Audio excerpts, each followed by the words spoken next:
دوسرا سوال یہ کیا جاتا ہے کہ کیا ان فروق میں سے ایک یہ فرق بھی تھا کہ اخباری علماء تقلید کو حرام قرار دیتے تھے اور اصولی جائز قرار دیتے تھے یا عام لوگوں کے لیے واجب قرار دیتے تھے؟ ان کا حرام قرار دینا اس سے کیا مراد ہے؟ حقیقتاً تقلید کی حرمت والا مسئلہ، جس طرح میں نے عرض کیا ہے پہلے بھی، یہ اساسی اختلافات میں سے نہیں تھا۔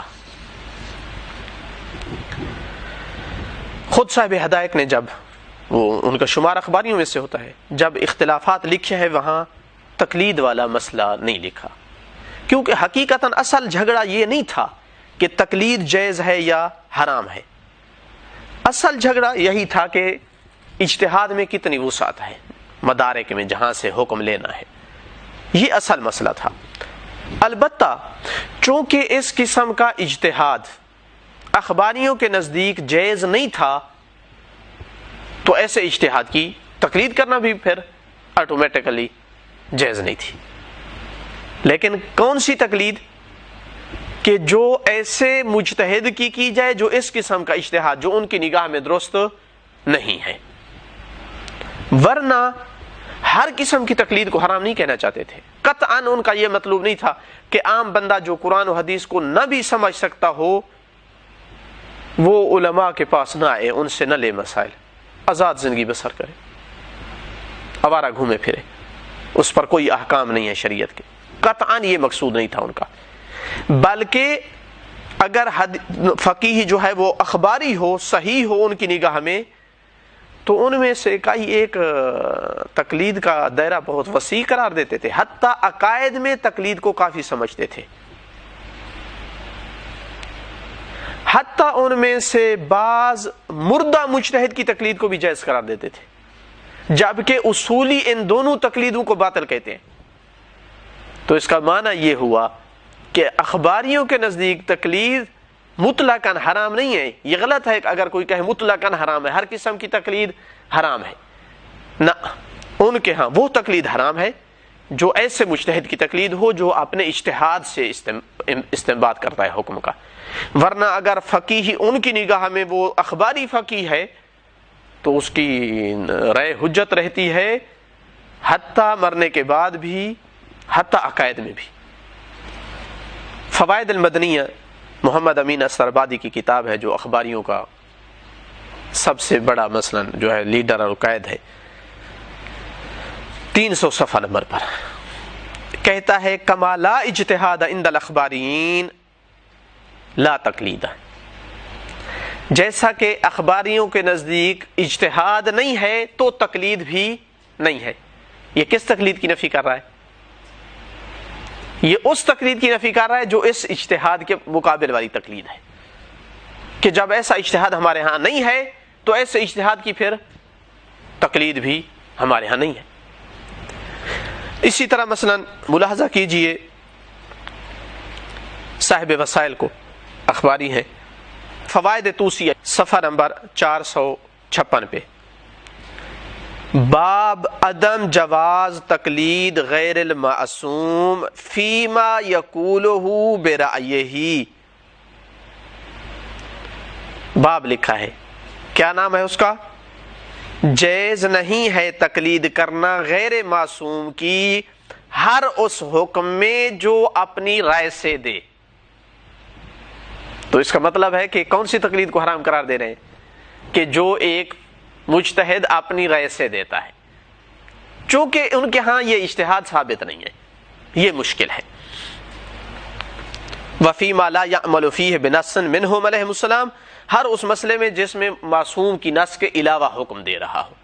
اس کا مطلب ہے اگر معصوم کی نص ساتھ ہو اور حکم دے رہا ہو کہ یہ نص ہے، اس سے حکم نکال کے دے رہا ہے تو کوئی مشکل نہیں ہے۔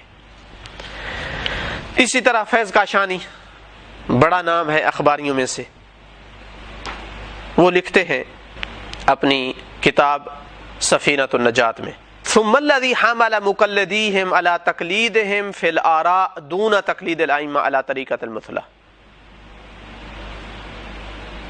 کہتے ہیں کہ کیا چیز ہے کہ جس نے ان کو اس پر اکسایا ہے کہ ان کے مقلد ان کی تقلید کریں ان کی آراء میں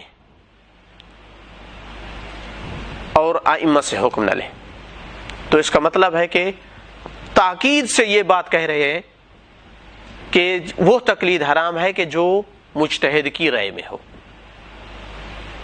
ورنہ اگر مجتہد ائمہ کی حدیث سے لے رہا ہے تو مسئلہ نہیں ہے، بلکہ وہاں عقائد میں کر سکتے ہیں. یہی فیض کاشانی صاحب. اس کے لیے آپ ملاحظہ کر سکتے ہیں سید علی قزوینی کا تعلیقہ معالم الاصول پر، جلد نمبر 7 پیج نمبر 426. اس پہ وہ مختلف اقوال نقل کرتے ہیں کہ کیا عقائد میں تقلید کافی ہے یا نہیں، کیا یقین اور قطع ضروری ہے یا ظن بھی کافی ہے. تو یہ قول کہ عقائد میں ظن کافی ہے اگرچہ تقلید سے حاصل شدہ ہو، ظن کافی ہے، عند اللہ انسان بری ہوگا اگرچہ اس نے ظن سے لیا ہو اور تقلید کرتے ہوئے. کون ہے اس کا قائل؟ 3-4 نام لکھے ہیں، ان میں سے ایک فیض کاشانی کا نام ہے. تو اس کا مطلب ہے کہ ان کے ہاں تقلید حتی عقائد میں ہو سکتی ہے، لیکن بشرط یہ کہ بھائی نصوص ہوں سامنے، ان سے لیا ہو.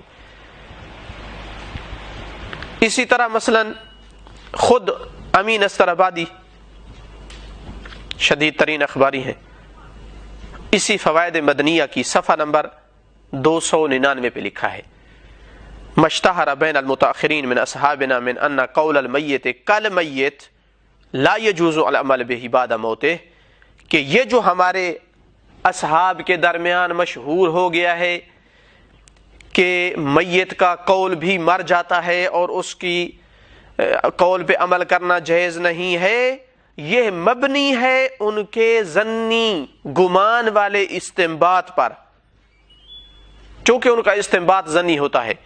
اما فتاوی الاخباریین من اصحابنا، ہمارے جو اخباری اصحاب علماء ہیں ان کے جو فتاوی ہیں فہی مبنی علی ما هو صریح الاحادیث او لازمہ، چونکہ یہ مبنی ہوتے ہیں واضح حدیث پر یا اس کے لازم سے ماخوذ ہوتے ہیں.